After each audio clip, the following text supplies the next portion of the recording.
Joseph Vijay எனும் நான்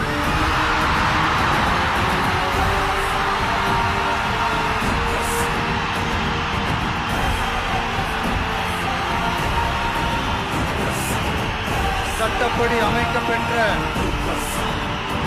இந்திய அரசியல் அமைப்பின்பால்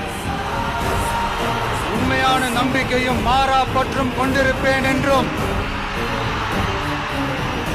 இந்திய நாட்டின் ஒப்பில்லாத முழு முதல் ஆட்சியையும் உரிமையையும் நிலை நிறுத்துவேன் என்றும் தமிழ்நாட்டு அரசின் முதலமைச்சராக உண்மையாகவும் உளச்சான்றின்படியும் என் கடமைகளை நிறைவேற்றுவேன் என்றும் அரசியல் அமைப்பிற்கும் சட்டத்திற்கும் இணங்க